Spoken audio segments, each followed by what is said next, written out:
Good morning, student. Now we will discuss illustration number 6, and in this example we will discuss the sale book. And you should keep in mind, sale book basically is similar to the purchase book. Format is same and the system of recording the transaction are same. So if you know the purchase book well, then you can better understand the sale book. Let me start it. तो राजे example number 6 में जो हम cell book बनाएंगे राजे वो without GST है। इसमें लिखा हुआ है कि write up sale day book from the following transaction and post them into the ledgers. तो राजे आप स्ट्रक्चर तैयार करेंगे सेल डे बुक का। अपने पास बनने जा रही है सेल डे बुक। आप सेल डे बुक तैयार करने जा रहे हैं। तो आज इसका फॉर्मेट देखिए, फॉर्मेट इसके फॉर्मेट में सबसे पहले अपने कॉलम बनाना है डेट वाला। पहला इसका कॉलम बनेगा डेट का।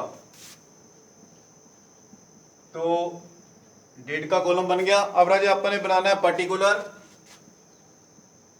PARTICULAR, पर्टिकुलर का कॉलम बनाना है। पर्टिकुलर के बाद आप वोचर नंबर, जब बिल नंबर उसका कॉलम बनाओगे, ये बिल नंबर है, बिल नंबर का कॉलम बनेगा। And next column is LF। LF के बाद the next column is detail. आप डिटेल का कॉलम बनाओगे, डिटेल, और उसके बाद लास्ट में we will draw the amount column, amount. और आप देख रहे हो कि इसका फॉर्मेट वैसे ही है जैसे कि परचेज बुक का था, और इसका रिकॉर्डिंग सिस्टम भी सेम है। और अभी मेरे पास जो क्वेश्चन इलस्ट्रेशन नंबर 6 है, मैं इलस्ट्रेशन नंबर 6 करने जा रहा हूं। और आपका जो चैप्टर है वो बेसिकली 8 चैप्टर है, 8th, और मेरे पास पेज नंबर है 8.21। तो मेरे पास पेज नंबर है 8.21 पे ये सॉल्व किया जा रहा है। और अजय मेरे पास ईयर 2018 है, ईयर है 2018। अब 2018 ईयर में मेरे पास पहली ट्रांजैक्शन अप्रैल 10 की है, अप्रैल 10।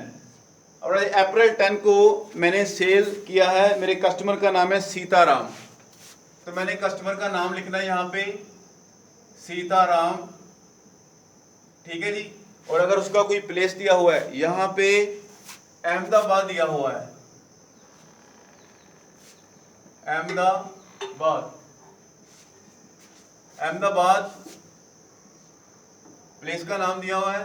तो आपने सीताराम जो पार्टी का नाम है वो लिखना है, उसको अंडरलाइन करना है। अब आपने क्या कुछ खरीदा, वो सबसे पहले 60 मीटर सिल्क है, 60 मीटर मीटर्स, METRES। तो 60 मीटर्स आपने सिल्क खरीदा है, सिल्क 60 मीटर्स,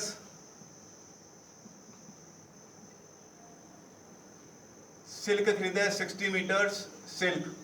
और आपको 1 मीटर का रेट दिया हुआ है यहाँ पे 50 रुपीज, 50 पर मीटर। तो आपने क्या करना है, 60 को 50 से मल्टीप्लाई करना है, और जो 3000 का अमाउंट आएगा उसको राजा आपने डिटेल में लिखना है। इतनी बात समझ में आ रही है आपको। इसके बाद आपने सेम पार्टी से 50 मीटर्स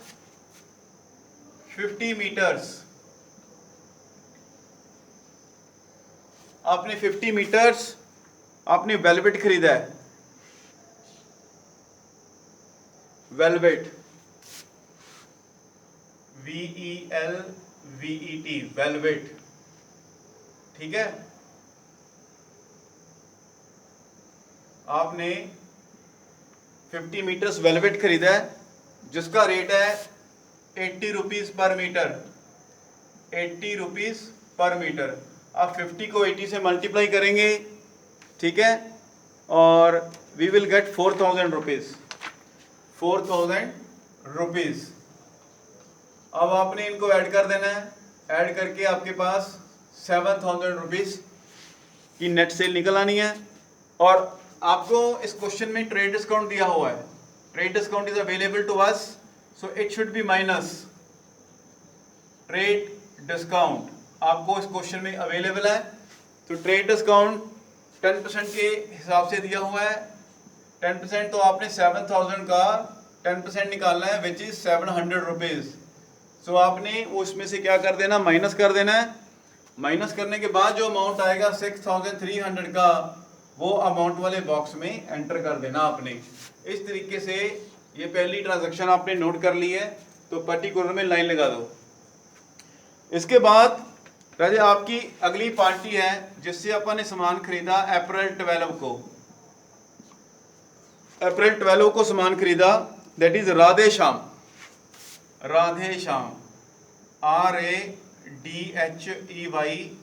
राधे श्याम। तो राधे श्याम से आपने सामान खरीदा, तो पार्टी का नाम यानी कि कस्टमर का नाम लिखना है राधे श्याम। और ये जो राधे श्याम है ये दिल्ली से है, राधे श्याम दिल्ली से है, और आपने इसे 30 मीटर्स सिल्क खरीदा है, 30 मीटर्स सिल्क, 30 मीटर सिल्क खरीदा है at the rate of 55 rupees पर मीटर का रेट है। 30 को 55 से आप मल्टीप्लाई करोगे तो 1650 रुपीज़ आपके आ जाएंगे। और इसी पार्टी से आपने 20 मीटर्स वेलवेट खरीदा है, इसी पार्टी से आपने वेलवेट खरीदा है 20 मीटर्स, जिसका रेट आपको अवेलेबल है 80 रुपीज़ पर मीटर। और 20 को 80 से आपको मल्टीप्लाई करना है, और यहाँ पे आपके पास 1600 का अमाउंट आएगा। अब इन दोनों को आपने ऐड करना है, ऐड करने के बाद यू विल गेट 3250 रुपीज़। अब सेकंड पार्टी को भी आपने ट्रेड डिस्काउंट दी है 10%, तो ट्रेड डिस्काउंट को टीडी कहा जाता है। ये 10% आपने 3250 पे अप्लाई करनी है। जब आप इसका 10% निकालोगे you will get 325 rupees, and 325 rupees will be minus from 3250। तो 325 रुपीज़ आप माइनस कर दोगे तो आपका जो नेट सेल है वो 2925 की आ जाएगी। इसके बाद पर्टिकुलर में लाइन लगा देनी है। और हमारी नेक्स्ट पार्टी है अप्रैल 18 को, जिसको आपने गुड्स बेचा अप्रैल 18, इसको आपने गुड्स बेचा है, ये है रूप नारायण, पार्टी का नाम है आपका रूप नारायण, रूप नारायण सन्स। पार्टी के नाम को अंडरलाइन कीजिए। इसको आपने 10 मीटर सिल्क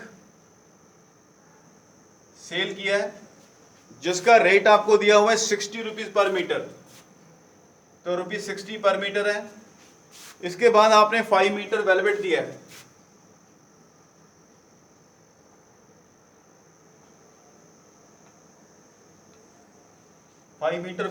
है, और जिसका जो रेट है वो आपको दिया 90 रुपीज़ पर मीटर। तो 10 को 60 से मल्टीप्लाई करोगे तो 600 का अमाउंट आ जाएगा, 5 को 90 से मल्टीप्लाई करोगे तो 450 का अमाउंट आ जाएगा। इन दोनों को ऐड करोगे तो 1050 का अमाउंट आपके सामने आ जाना है, 1050। अब इसमें से अगर कोई ट्रेड डिस्काउंट होती तो हम लेस करते, फिलहाल वो ट्रेड डिस्काउंट नहीं है, इसमें आपने कोई डिस्काउंट नहीं दी इसको, तो आप सेम अमाउंट वाले कॉलम में एंटर करोगे और यहाँ पे लाइन लगाओगे पर्टिकुलर में। लास्ट ट्रांजैक्शन हमारे पास है अप्रैल 13 की, अप्रैल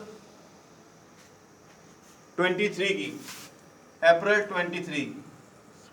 अब इसमें जिसको आपने सामान बेचा उसका नाम है ब्रिजमोहन एंड ब्रोस, तो party name is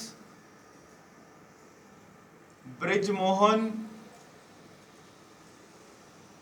and Bros, ये राजे हमारे कस्टमर का नाम है जिसको आपने सामान बेचा, और ये मथुरा से है, तो आपने प्लेस का नाम लिखना है Mathura, right.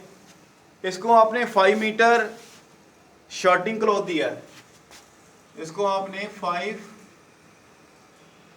Metres shirting cloth, आपने इसे 5 मीटर शर्टिंग क्लॉथ दिया है, और इसका रेट है ₹140 पर मीटर, 140 पर मीटर। और आपने इसको 2 साड़ीज भी सेल की हैं, और आपको साड़ीज का जो रेट दिया हुआ है वो है ₹1250। अब आप 5 को 140 से मल्टीप्लाई करोगे तो आपका अमाउंट आना है ₹700, और इसके बाद आप 2 को मल्टीप्लाई करोगे 1250 से, तो नीचे वाली आइटम जो साड़ी है उसका अमाउंट आने वाला है 2500। तो 700 का अमाउंट एक है और 2500 का अमाउंट एक है, कोई डिस्काउंट नहीं है, इसलिए इसका टोटल करके नेट अमाउंट जो है वो आपका बाहर लिखा जाएगा अमाउंट वाले बॉक्स में 3200।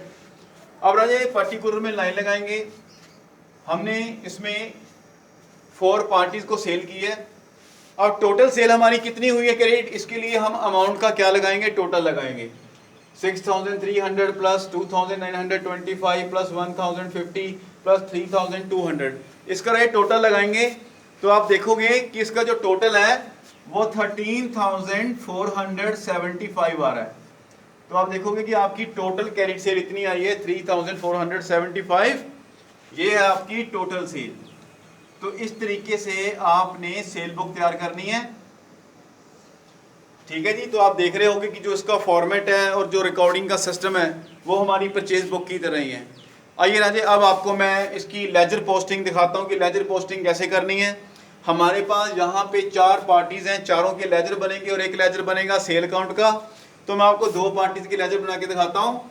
राजे यहाँ पे सबसे पहले है हमारे पास सीताराम, तो एक सीताराम का आपको मैं लेजर बना के दिखा रहा हूँ, आपने अंडरस्टैंड करना है। इसमें मैंने एक डेबिट वाला कॉलम बनाया, एक क्रेडिट वाला और एक बनाया पर्टिकुलर वाला। आपको इसमें डेट वाला कॉलम स्टार्टिंग में बनाना है और पर्टिकुलर के बाद बनाना है LF वाला, स्टार्टिंग में डेट वाला, पहले डेट का फिर पर्टिकुलर का फिर LF का। मुझे सिर्फ यहाँ पे आपको अमाउंट कैसे फिट किया जाता है वो बताया जा रहा है, इसलिए मैंने वो कॉलम इसमें ड्रॉ नहीं किए, बट आप उसको ड्रॉ करोगे। तो मेरे लिए यहाँ पे मेन इंपोर्टेंट कॉलम कौन से हैं, पर्टिकुलर, डेबिट, पर्टिकुलर और क्रेडिट। तो जब भी आप सेल की पोस्टिंग करोगे, पोस्टिंग का मतलब इस बुक को देख के आप अकाउंट्स तैयार करोगे सीताराम का, तो आपको राजे पहले एक जनरल एंट्री कर लेनी है। जनरल एंट्री में क्या होगा कि आपको पता है कि हमारे पास से गुड्स गया, अगर गुड्स गया तो जो गया उसको क्रेडिट कर दो, सेल क्रेडिट होगी। आपके पास आया कि अगर कैश आता आप कैश को डेबिट करते, अगर कैश नहीं आया तो उस पार्टी से कोई ना कोई आपको डॉक्यूमेंट मिलेगा, इसलिए आप डेबिट पार्टी का नाम लिखेंगे, डेबिट में पार्टी का नाम लिखेंगे सीताराम। तो जितनी भी पार्टीज हैं वो ऑलवेज क्या होंगी, डेबिट होंगी। इन पार्टीज को आप कस्टमर भी कह सकते हो, ये आपके क्या है, कस्टमर्स हैं। और एंट्री में आप देख रहे हो कि कस्टमर्स डेबिट है, कस्टमर्स आपके डेबिट हैं। तो अगर कस्टमर डेबिट है तो आपको डेबिट में अमाउंट लिखना पड़ेगा। तो सीताराम जो है इसका टोटल अमाउंट है 6300, इतनी की सेल की है आपने। तो ये आपको पता है कस्टमर डेबिट है तो इसका अमाउंट भी क्या लिखा जाएगा, डेबिट में लिखा जाएगा। आप पर्टिकुलर में क्या लिखा जाए, बात ये आप ये एंट्री अब किसको देख के कर रहे हो, सेल बुक को देख के कर रहे हो। तो आपको डेबिट साइड में यहाँ पे क्या लिखना है, सेल लिखना है। क्या लिखना है, सेल, टू सेल। इसी तरह से अगर आप राधे श्याम का लेजर बनाओगे, राधे श्याम, तो आप राधे श्याम का लेजर बनाने जा रहे हो, ठीक है जी। तो राधे श्याम का जब आप लेजर तैयार करोगे तो सेम मेथड यही यूज करना आपने। तो एक आपकी डेबिट साइड है इधर स्टार्ट, तो राधे श्याम का लेजर है, इसमें पर्टिकुलर है, डेबिट है, पर्टिकुलर है, क्रेडिट है। अब इसमें आप कैसे पोस्टिंग करोगे। अब राजे मैंने आपको बताया कि पहले आपने एंट्री करके देखनी है। एंट्री में आप देख रहे हो कि कस्टमर डेबिट हो रहा है तो आपको डेबिट में अमाउंट लिखना पड़ेगा। अब अपनी सेल बुक में देखिए कि राधे को आपने टोटल सेल कितने की है, आपने राधे को सेल की है 2925 की। तो आपको 2925 कहाँ लिखना पड़ेगा, अमाउंट वाले बॉक्स में लिखना पड़ेगा, और यहाँ पे क्या लिखना पड़ेगा आपको, सेल, क्योंकि आप सेल बुक को देख के बना रहे हो। तो इस तरीके से आप सारी पार्टीज के लेजर बनाओगे। एक रजी लेजर मैं आपको और बताने जा रहा हूँ, वो है हमारा सेल काउंट।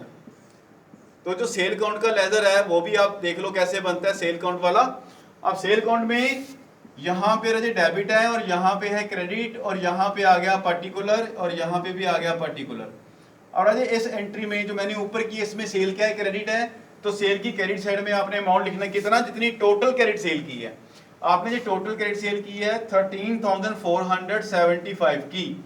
अब यहाँ पे पर्टिकुलर में आपको अलग अलग पार्टीज का नाम लिखने की जरूरत नहीं है भी किस किस को सेल की। तो आप यहाँ पे क्या लिखोगे, सन्ड्रीज, यहाँ पे आप लिखोगे sundries as per sale book, as per sale book. अब राजी ये जो एग्जाम्पल नंबर 6 है आप इसकी फॉलो अप भी करोगे। एग्जाम्पल नंबर 6 की स्टेटमेंट प्लस इसका सोल्यूशन नोटबुक पे करोगे। 6 के साथ जो फॉलो अप है उसकी स्टेटमेंट और उसका सोल्यूशन भी करोगे।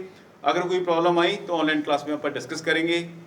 उम्मीद है कि आपको ये लेक्चर अच्छा लगा होगा। नेक्स्ट वीडियो में मिलेंगे फिर दोबारा। Thank you.